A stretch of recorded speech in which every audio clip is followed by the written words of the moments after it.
Welcome to Unbind with Bindable. I'm your host, Jocelyn Getson, Chief Growth Officer at Bindable.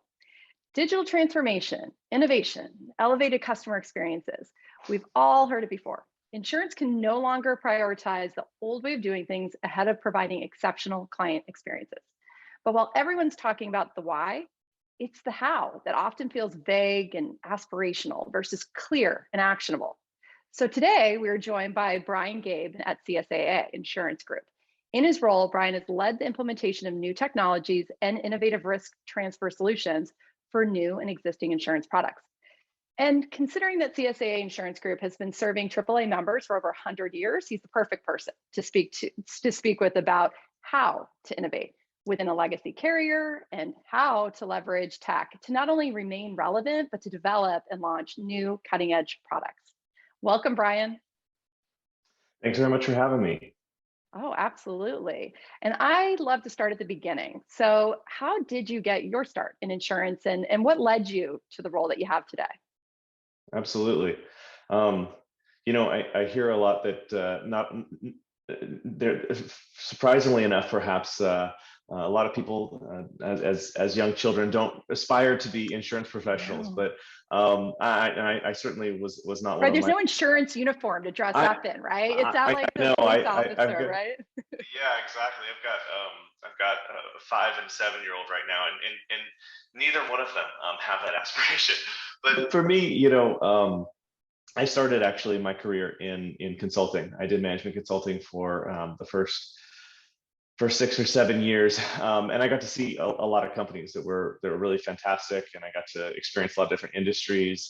And for me, that my last client was actually AAA, and I saw the great organization. I saw the great brand presence. I saw the people, and I think what was also really important to me was that everybody I knew had a AAA story, and everybody, there's something to be said for an organization that really kind of is all about being there for you when you're stranded and truly need it most. And so that's true, and they really even started with printing out maps for your trips and like really being a resource, like value add services, which is and of course being there when your car is broken down too. And so I've been at AAA at CSAA Insurance Group now for over 8 years, and I think that while I mentioned a lot of things that kind of brought me here, what's really kept me here has been kind of those same things, along with kind of the great opportunity that we have, and kind of what's a lot of exciting stuff that we've been growing in, and I'm sure we'll dive into today. Yeah, I love that.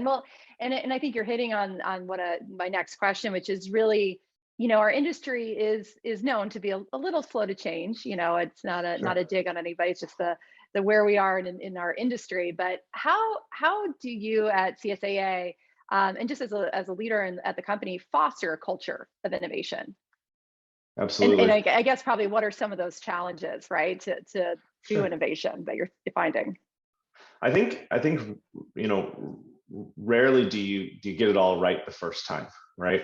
I think you have to learn. I think that there are some maybe industries that are known for being fast paced, like retail, or there's really many examples.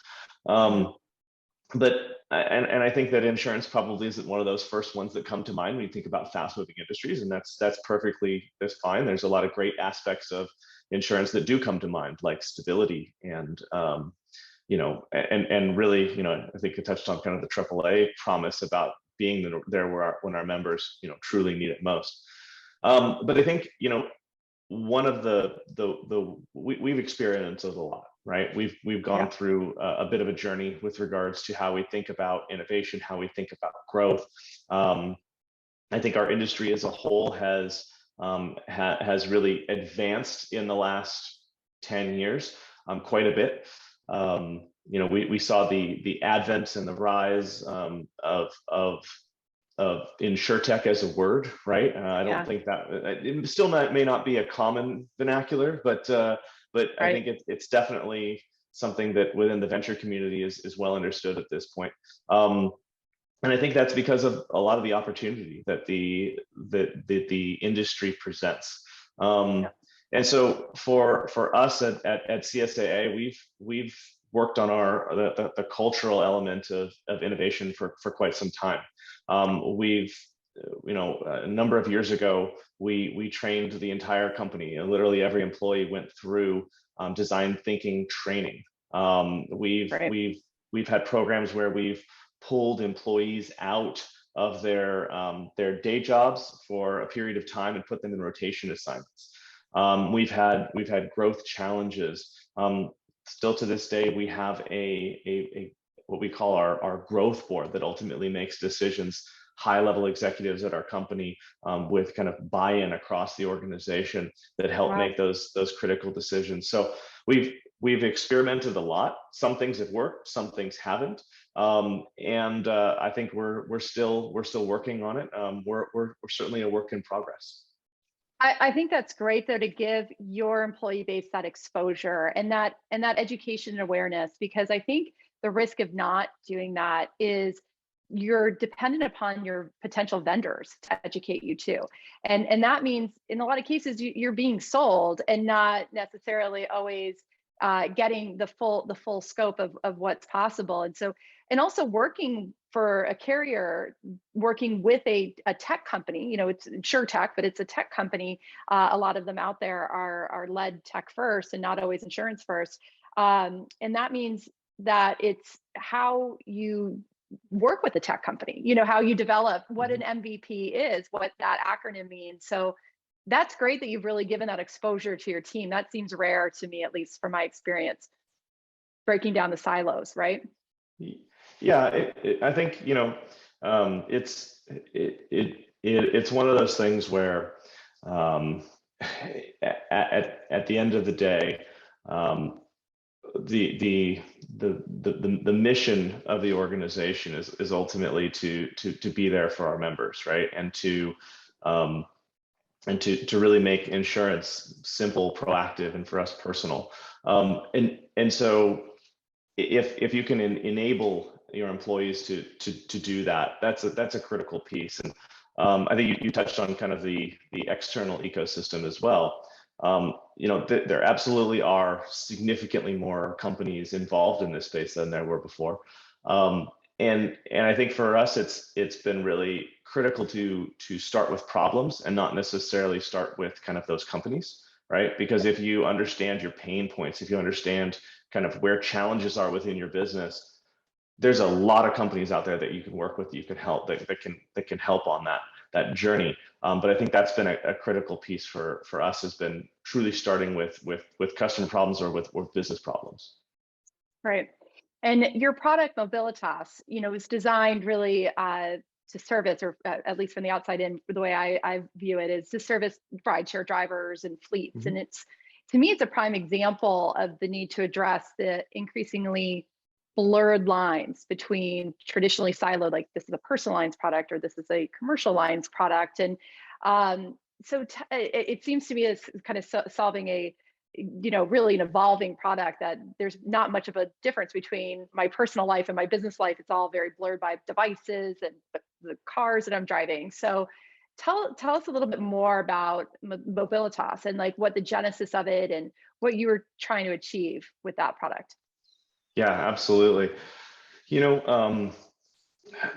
Mobilitas I've been fortunate enough to be to have been involved with it since its incubation, and the idea for Mobilitas was really born back in 2017. So goodness gracious, 5 years ago now. Time really flies. But the concept was really that we saw the continuation of the blurring the lines between the personal insurance segment, particularly in auto, and the commercial segment, right? There's a lot of examples. We can talk about kind of at the time, I think there was, there was still ongoing legislation with the transportation network companies. There was There was the advent of all kinds of subscription-based solutions. There were lots of changes going on, and I would argue that there still are. But the goal of Mobilitas was to really bring some of those expertise that we had in the personal lines insurance arena with very finite solutions, and bring some of that to the commercial space. So the first product we brought to market was for car subscription companies, and at the time, and this is there are still a lot of subscription companies around, but at the time, so there were, every OEM you could think of had a program where they would combine a lease with maybe with insurance, with DMV vehicle service contracts, all kinds of stuff. all of it. Yeah. Yep. And so we ultimately brought our first product to market that was much more tailored to these subscription companies, in that we leveraged more personal lines rating programs for what was really being addressed mostly through a rental car program, which I would argue was holding back an industry. And that was just our first product. We're proud today to partner with Lyft for the blanket program in 18 states. We've got a number of new mobility kind of customers today. Cruise is a great example of that, the AV company in San Francisco. And so anyway, we're excited to be working with in this space. It's great to see that growth and that adoption, and kind of taking what's happening in the world, a real life example of what your customers are going through, and their risks that are emerging because of new industries and gig economy and et cetera. And what, like, from that kind of birth of a product, what learnings from that experience can you share with other MGAs and insurance providers? Is there anything that, if you could look back and, gosh, I would skip these 5 steps, or when you look at new products, is there a different approach that you take based on the learnings that you had? Sure. Yeah, I would argue we're still very much learning, and we have our new, actually not that new anymore, but we have our executive vice president of Mobilitas, Julie Brown, has been continuing to bring new products to market for us, and partner with additional new mobility companies. But I think if I think about kind of some of the really early days, what I think was really advantageous for us was that we thought about kind of what our strengths were as a company, like what were those proprietary gifts that we were, particularly good at, right? And we tried to mash those up with those companies that had needs, or niche opportunities to fill. I mentioned kind of subscription vehicles. At the time, those were being handled by rental car contracts, which I don't know if you've ever rented a car from a traditional rental place, but if you've noticed, the rates that they offer you are just a little bit higher than your personal insurance rates, right? And by a little bit, I'm very much exaggerating. A lot, there. Yeah, and it's because people don't drive their rental vehicles the same way, right? Right. You go over that speed bump a lot faster. You just do. You're right, and you don't have as much care, right? Whereas if you're in, let's say, a leased vehicle, maybe you are on the line for some of those, for the brakes. Absolutely. Or for the all the parts involved there, and so subscription vehicle was in between those, right?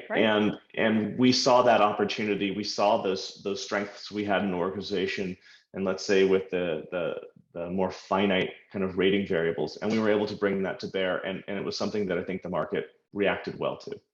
Yeah, no, and it really gives the convenience too, which is the other kind of buzzword of that, which is just a reality of customers want convenience. They don't want to overthink it. They don't want to become an insurance expert.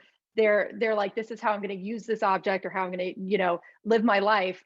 Could you just fit it around me? And it sounds like But I like that. It's like matchmaking of just here's what I have, here's my skill sets, and then finding that counterpart that's in need. And it really it's a great approach to how to work with tech.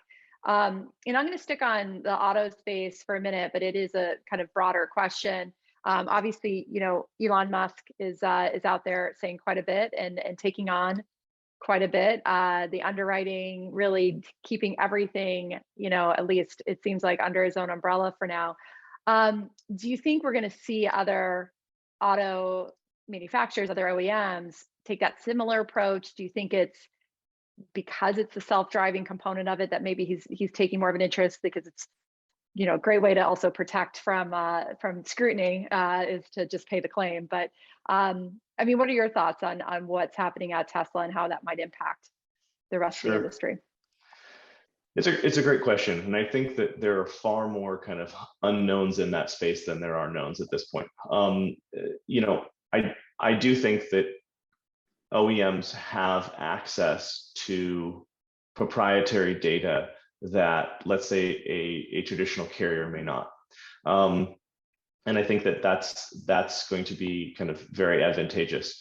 I also think that most OEMs are not are not historically insurance companies, and so as a result, there's a lot of learnings that are going to go on there. And while I certainly see it as there's a number of OEMs beyond Tesla entering into that space right now. I think it's yet to be seen kind of the depth and breadth of those programs. But I do think there is kind of opportunity for those. I also think that creates additional opportunity for carriers for partnership opportunities, and to embrace basically what will be the additional kind of technology components and inputs coming off of those vehicles. So I think it broadly creates opportunity, certainly for Tesla, but also for a lot of different players. Well, and it gets back to your point earlier of what do they have an abundance of in this case, which is data and insights that no traditional underwriter is going to have in their book of business beyond maybe consumer behavior. It also gives the opportunity to maybe get away from rating factors like credit score, others, and get real time information. But it is, I agree, it's such early days. It's going to be very interesting to see how that forms. And how I think less risk averse OEMs, the partnerships that continue to develop in that space to help control the experience, but not necessarily take on all of the risk that comes into play.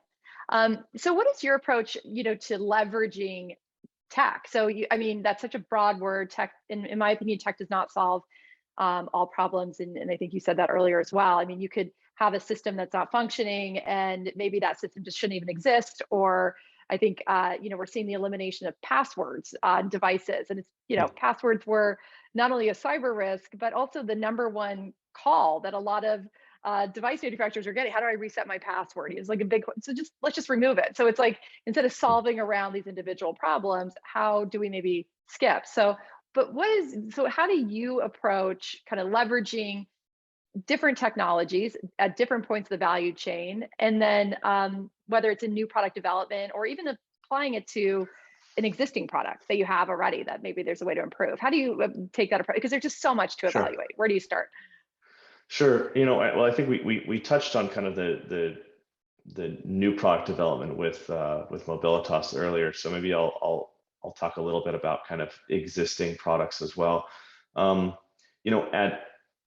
CSAA, we've got we're fortunate enough to be trusted by many many members across the United States, in 23 states and Washington D.C., and for personal lines, home and auto. And in both of those, in both home and auto, I think our efforts need to be focused on how we continue to add value for those members. And so I also mentioned this earlier, but really kind of starting with those real kind of business or customer challenges. One example that we've shared previously has been around our our work with Lyft a number of years ago. So I mentioned we've been at this innovation journey for a little while, but about 5 years ago, we partnered with Lyft to offer credits as an alternative to traditional rental vehicles. And we did that not because the process was broken, but because we heard from members that the process simply of kind of getting a rental vehicle for shorter duration kind of claims when your car was in the shop for, let's say, a day or two, the hassle associated with getting that vehicle and getting it back and then getting to the shop and all that sort of stuff was somewhat problematic. And so, rather than say, how can we, and we absolutely, as an organization, made that process significantly better. But we also said, look, how can you also eliminate it altogether? Kind of like the password example you just touched on, right? So that was, I think, one example of leveraging not necessarily technology, but changes in society and new forms of getting around to ultimately bring inside of our kind of insurance product. On the home side, not necessarily from a customer perspective, but we also work with the industry on bringing in new insurtechs. An example of that is we're early partner and investor in Cape Analytics for leveraging geospatial imagery in underwriting on the homeowner side. But I think that the moral of this was really that you have to be creative, and you have to kind of start with those real kind of business problems or customer problems, and then seek those solutions from there. Does that make sense? Yeah, it does. It's like having the customer in your boardroom in a way, or like in that whiteboard is really having those personas and thinking through their experience. And I think that's been a missing part in a lot of industries, certainly, but I definitely think in insurance, because we think of the touch point being sale and claim. And there's that in between of, and I mean, claim is obviously where there's a lot of opportunity for improvement of just reducing friction, but there's just those touch points of just what other services, what other opportunities did creating awareness of the differences in your product, and hey, if you were to have a claim, that this is an offer. So it's like, I think it's great to have things that can be used just as much for marketing and for messaging and education and differentiation as it can for really creating a brand advocate, and somebody who will only buy their insurance from you because of the experience that they had. So, but I think putting that customer front and center is great to hear, and it's exciting to see that it's happening more and more in new product development. And I love how you've innovated around the existing. So we've talked on a lot of different areas here, but what do you think is actually having the biggest impact on innovation today? And I guess the follow-up is like, how do you see that innovation and like in insurance evolving over the coming years? Yeah. Well, I think, we touched on kind of earlier the external, let's say, outside of traditional carriers, the growth of insurtech, and over the last 5-10 years has been very large. But I think, I think a lot about kind of the future, and we've certainly, as a society right now, got some pretty large some headwinds, right? With regards to whether it's growing inflation or a potential opportunity, if there could be a recession in front of us here. But I think that also is, recessions are always difficult to navigate, but some really fantastic companies have been born, and some really great ideas have come out of recessions. In fact, I would argue some of the greatest companies we still have today, whether that's like, the GEs or the Disneys of the world, those came about from the Great Depression. IBM, right? yeah, all of them. Right. Yeah, they doubled down on sales and growth. Yep. Yeah, and if you even look at, for example, our most recent recession, we got some pretty fantastic gig economy companies like Airbnb and Credit Karma, Uber, Square. I mean, there's a lot of fantastic companies that have been born out of harder times, right? And I think that while it's undeniable that we have some pretty strong headwinds in front of us right now, I think that creates a lot of opportunity.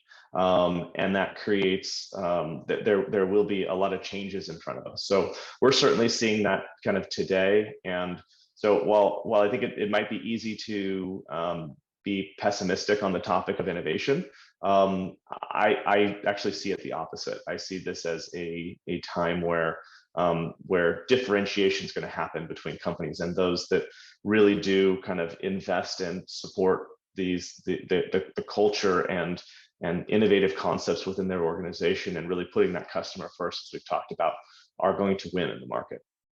I love that. I think it's great to see the half full, because even and COVID being a recent example too, I mean, it did hit the accelerator on innovation, and sometimes in models that weren't a fit, and it just maybe faster exits. But you're right. Like, I think we have seen some great tech, and I think there's a resilience that can come out of all of this by really leveraging what's already in the market and developing new approaches. So that's exciting. I'm excited to see what you have up your sleeves. I know that there's always some interesting works in progress. So I look forward to reconnecting. But thank you so much for joining us today, Brian. Really appreciate you being on the show. Thank you very much, Jocelyn. Yeah, and thanks to the audience for support, your questions, your feedback, and we all love to connect. So feel free to reach out to Brian or myself on LinkedIn with any follow-up questions and just to get connected. So thanks again, and we'll talk soon.